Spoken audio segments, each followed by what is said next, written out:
Hey y'all, welcome back to another episode of Harrison Talks Pod, episode 48. I hope you're doing well.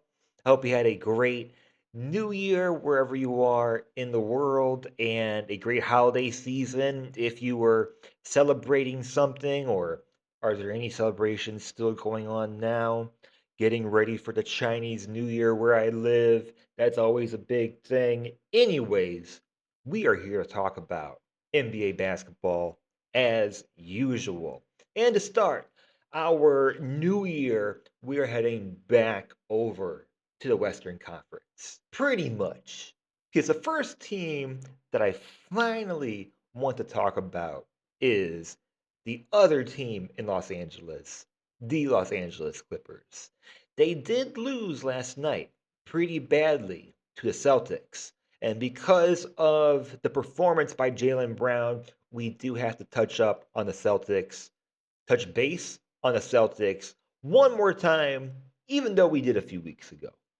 We will talk about them a little bit in context with how the Clippers did, 6 game win streak before last night's game, which was not a coincidence. We'll talk about that more. Kawhi Leonard's run, what that all means, why that's not a coincidence either, and what expectation this 12th place in the West team should have for the rest of the season. And then we'll talk about another Western Conference team that I've been waiting to talk about, and they're currently ninth, which is a surprise for me. And that is the Portland Trail Blazers. Denny Avdia is having perhaps an all-star season or an all-star level season, depending on who else is in the world team. How many players are going to be on each of these teams to make it even? I don't know the rules this year with the all-star. I don't really care too much. Perhaps you do. I don't know. But anyways, they've been winning, losing, kind of in the middle, but at the same time, they are right next to a team like the Golden State Warriors. They're in ninth place. They are currently in the play-in. Hey, I don't think they can compete, but I want to talk about them because, well, haven't talked about them. But also, they have a cool young team, and I think the future looks bright for them. So we'll break that down second today. Like, subscribe, do all the YouTube things if you're on YouTube. And this show is brought to you by, sure, a part of the Side Panel Network, where I have my gaming channel, daily uploads, have a very exciting 2026 plan there, very, very fun. Nintendo Therapy, weekly episodes come out. We just had one come out yesterday, talking about, well, not very much news, just a very fun episode. And we have other podcasts like Ninja Turtle Nerds that come out monthly or bi monthly, and other projects that we work on or going to be working on throughout the year. I've been yapping for 4 minutes, so let's get into talking about some basketball today. So I was not planning on talking about the Celtics today, but if Jaylen Brown is going to match his career high, we have to put it in some sort of context talking about the Clippers. And overall, it was not a random or meaningless win. Of course, the Celtics won against a Clippers team that just won 6 in a row. And I really believe that the Celtics have just outperformed this year on so many different levels. Not only Jason Tatum being out and maybe being out the whole season, we'll see. I mean, maybe it's better that way. But also just a very different roster construction where they had won a championship and had past success. They look different. They look faster. I forget their pace numbers in comparison, but they seem defensive oriented, more than before. I guess so. But they've always been a good defensive team. So this was not random. I mean, 146 points in regulation, winning by 31 against the Clippers. Jaylen Brown, 50 points on 26 shots, matches his career high. And I know we got some votes in the MVP first round straw poll, but he's right up there. He might have been the best player of the last 3 or 4 weeks. So yeah, 19-point third quarter, had no turnovers after the first quarter, and even beyond that, he only had two out of the Clippers' total six. Zubac had three, I believe. I didn't write it down. I believe he had three. Jaylen Brown had two. Who had one? Oh no, I can't remember. Somebody on the bench had one. Six overall on 96 shots. So yeah, again, just not not a not a coincidence that the Celtics had won this game, and they are 7-1 since December 19th. They're playing with a lot more offensive identity than I think they did to start the season. That makes sense. That makes sense. I mean, you lose, I guess, your best player. I mean, with the way Jalen Brown's playing, but you lose one of your top two guys, most likely for the season. That is a shift in your identity. And I'm just so amazed by this. They are third in the East. I think they can compete with any team in the East right now. And I think if they were fully healthy, even though they've gone through other roster reconstruction, I think this is the best team in the East right now. If they had Jason Tatum. If. But without, right now, they can for sure compete. So we'll see how it goes. We'll see what their timeline is going to be, given that this team is trying to win games. We know that part. We know that much. So the Clippers run definitely mattered. I mean, the level of teams they played against in the 6 games varied, but it wasn't a random run that this team went on. And it was led by their best player, Kawhi Leonard, who I think in a lot of ways looked like Kawhi Leonard, with the shot selection and with the efficiency. But I think, like, at the same time, he is at a different part of his career than he was maybe 6 years ago. So it's amazing that he is such an amazing, valuable player that plays a style of basketball that is meant for sustainability, but his availability has not always been great. But when he's playing like this, it's like he's a top three, top five player still.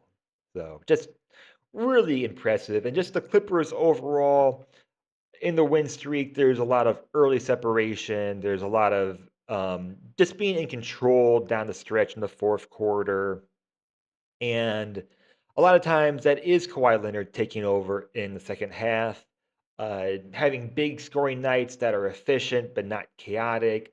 A lot of his shots are coming within the 3-point line, a lot of pull-up mid-range shots. His assist to turnover ratio improved during those 6 games, and the pace overall uh, just didn't spiral. And speaking of pace, also, I think Harden has done a better job helping anchor that offense. There have been nights where he's not shooting as well, but the overall pace and the overall offense doesn't seem to be as hurt. And maybe that's because their top player is playing this well. But if anything, it has seemed a lot more complimentary. uh, Zubac, who's in the top of a lot of interior, center, elbow categories. I believe he came back just this last night. But yes, has multiple nights when he plays and contributes to wins where he has over 4 offensive rebounds and gets a lot of second chance points for them. So just moving on down, they have other role players that have been stepping up during this time. Derek Jones Jr., who I've always been a fan of, he has efficient shooting nights. Chris Dunn is low usage but very efficient. And in this win streak, their offense, of course, improved. They had very many double digit wins, and usually their offensive rating was well above 120 in this 6 game stretch.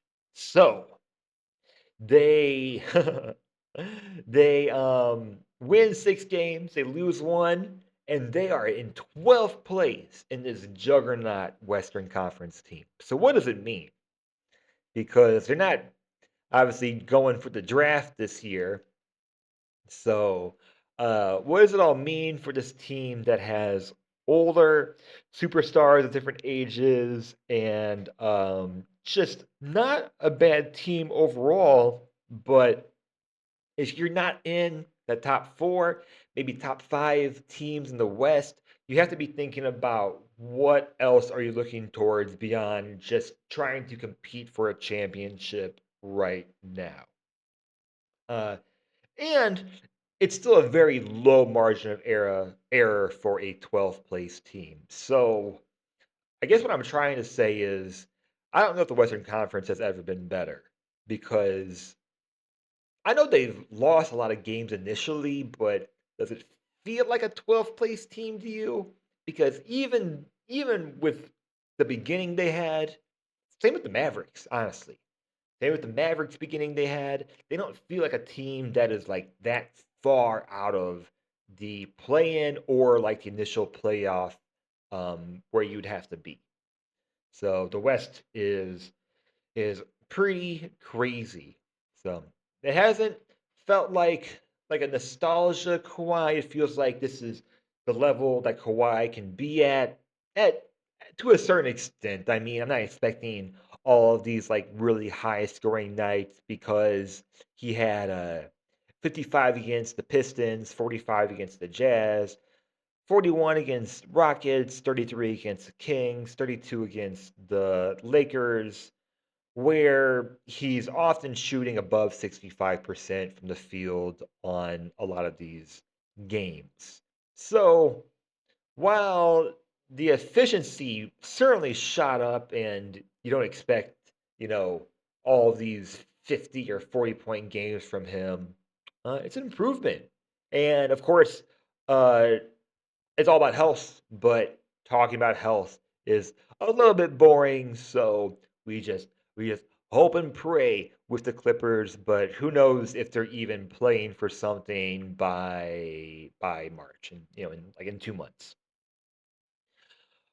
So yeah, if efficiency wasn't there as far as jump shots go, they still had found their offense, uh, got to the free throw line more during this stretch, and it mirrors for Kawhi Leonard, the free throw rate mirrors his top seasons in the league. So that's all very, very good on a higher usage as well.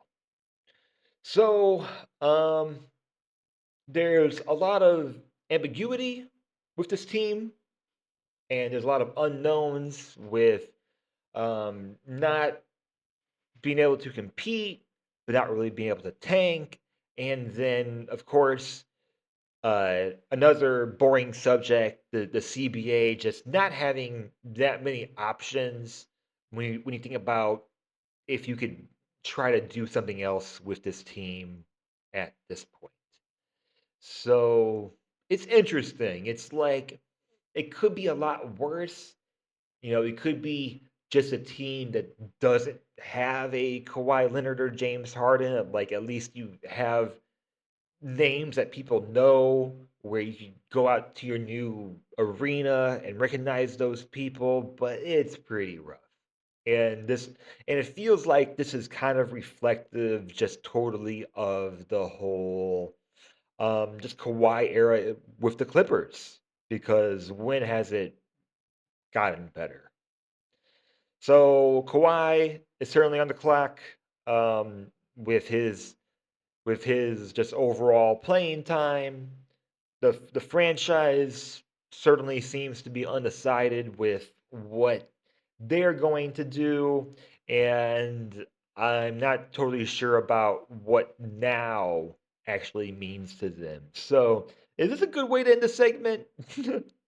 I feel like I'm ending with a lot of just questions and not even speculation. But I had to talk about them. I think um, with how their defense was and how their defensive ratings stabilized while their offensive ratings shot up, while their efficiency numbers shot up. And that's against elite teams as well. Just did not happen last night against the Celtics. I think it is a legit change, but in comparison to the rest of the West, does that legit change mean that they can average more wins the second half of this season? So let's move ahead. As I mentioned, we're going to talk about the Portland Trailblazers finally. And we've already given the framing that I really believe outside of the top 4 or 5 in the West, the other teams in the West should be looking towards other things to make their season productive. And that's where the Blazers are, of course. They sit ninth in the West, and I did not have them this high. We'll see where they end the season, and don't know what their goals at the end of the season are.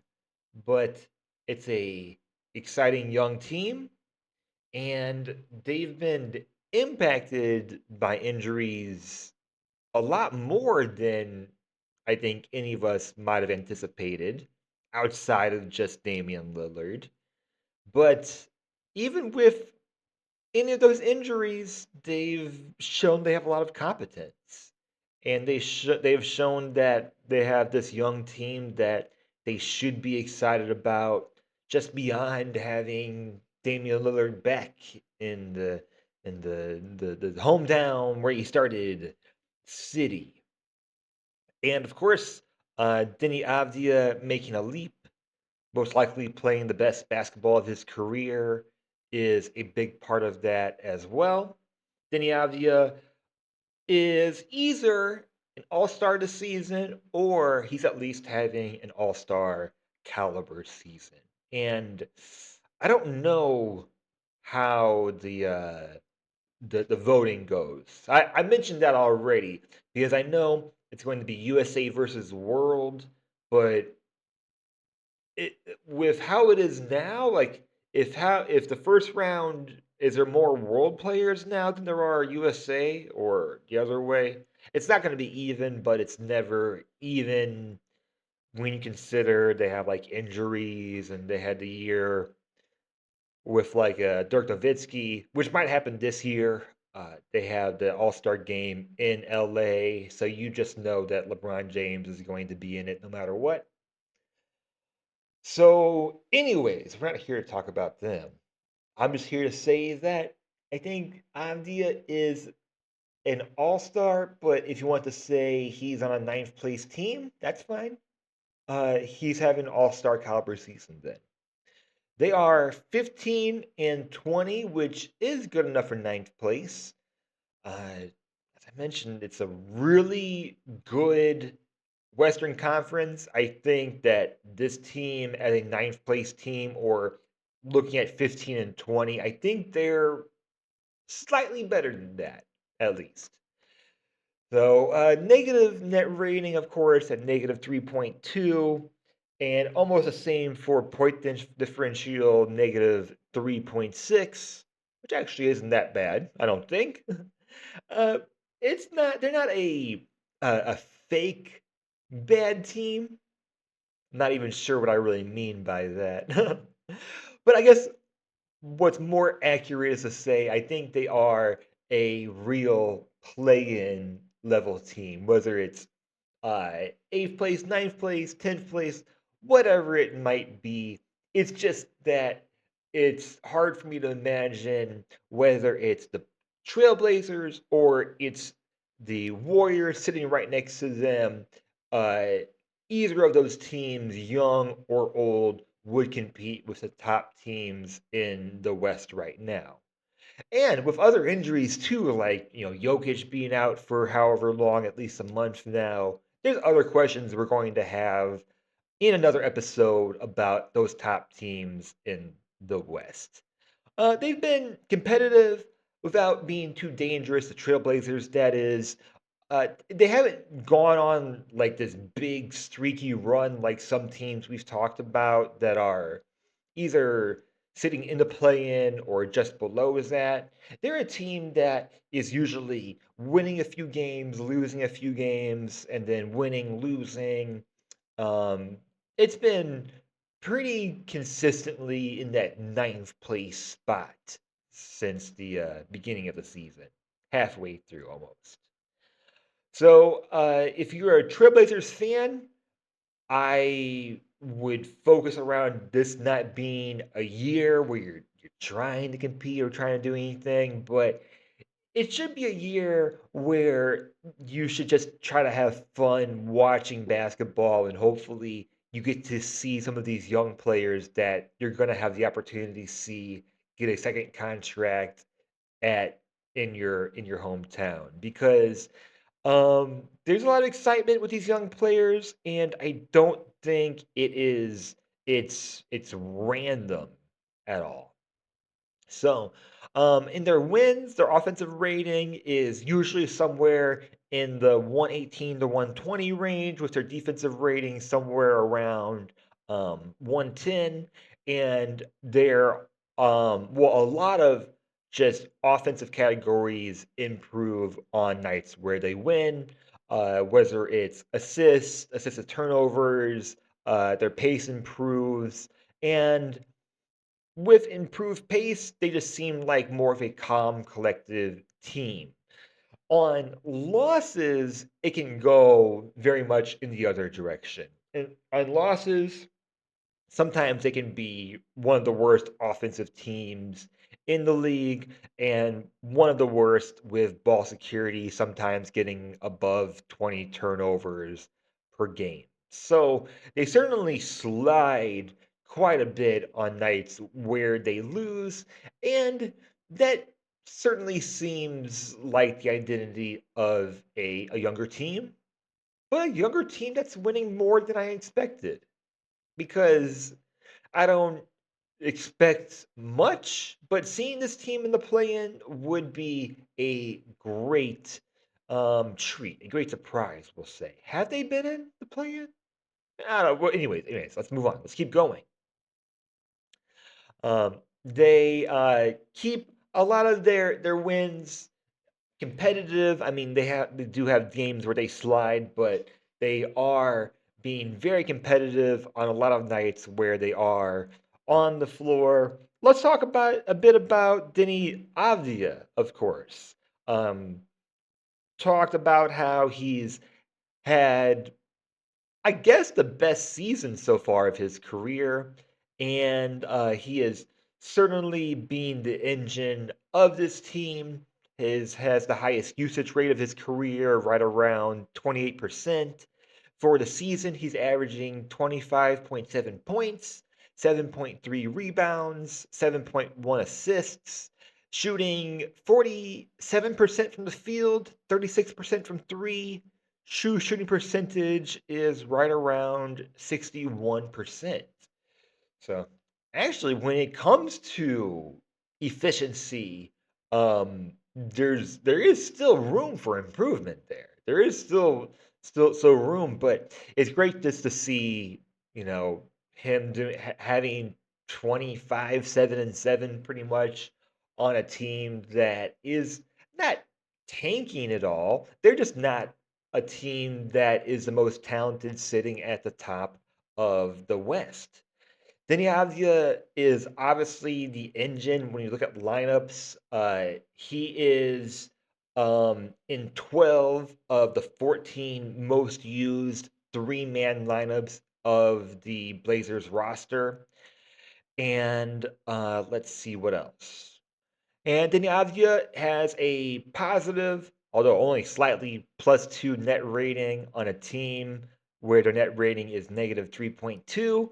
His assist rate is 31% on 3.9 turnovers per game. So, yeah, I mean, it's like if I'm a Blazers fan, I'm enjoying what I'm seeing by Avdia right now.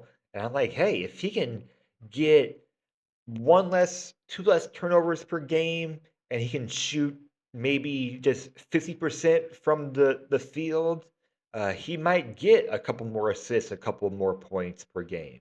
Maybe go to the line more. There's always those other opportunities. So I am predicting that he is not an all-star, but we'll see. I think he's certainly at that level where he is having that caliber of a season. But with all the other players that could be in it, I'll just be fun in my own fun way and predict no. Leave a comment and you tell me what you think. Ninth place team, so we'll see. We'll see whatever lowest team, although LaMelo Ball was in it. Yeah, I guess that happens every season, right? Right. And I forget how many votes he got. Usually, sometimes when you're a foreign player from a country that only has like one, or I guess Israel is only one, right, in the whole league. He's the only one, I guess. Um, so, uh, yeah, 12 of the 14 trios, three-man lineups all include Denny Avdia. There's other players that are often in it, like Kamara or Drew Holiday, just helping the defensive identity, especially in the backcourt of this team. Just very good veteran presence on this team as well. And yeah, I wonder if Damian Lillard on the bench has contributed to that as well. I'm sure. In the Holiday Avdia Kamara lineups, they are averaging 22 minutes per game. They have a positive net rating of 1.9, and they are shooting 50% from the field as a trio. So that is, I would say, the top performing three-man lineup of any that I went through. Other players like the Avdia, Kamara, Klingon lineups, where their defensive rebounding stabilizes more. So there's a lot of role players that are helping define the identity of this young team. So they should compete for a play-in. Damian Lillard comes back, I guess, after the season. That would be, of course he is, because they're not competing for anything else. It's not a Jason Tatum situation. But yeah, other injuries going on. Scoot Henderson, um, missing Drew Holiday for some games. Matisse Thybulle, Jeremy Grant, Robert Williams. So they've been, I think, overperforming with the amount of injuries they've had. Even if they were healthier or close to 100% without Lillard, I still wouldn't have this team as a top 9 team in the West. It's forced Avdia to have a higher usage, and if everyone were healthy, maybe his numbers wouldn't seem, I'm not going to use the word inflated, but they wouldn't be as high because maybe he would have lower minutes at a lower usage. So, they're certainly making progress. This is not Portland arriving to the show just now, but them showing that they have a lot of players that they can build around that, at least for now, that they can pay. And hopefully, it just gets better with the inclusion of Damian Lillard. But I'm someone who thinks that when you have someone like Damian Lillard that it's not going to go in the other direction. Even though whatever we saw in Milwaukee, and even though we know that he's not going to be the guy on defense that you always need, hey, they got players like Drew Holiday as well. For that reason, right? Anyways, guys, like, subscribe, do all the YouTube things. We're gonna keep it there. We're trying to keep two segments, not trying to yap too much, trying to keep it just focused.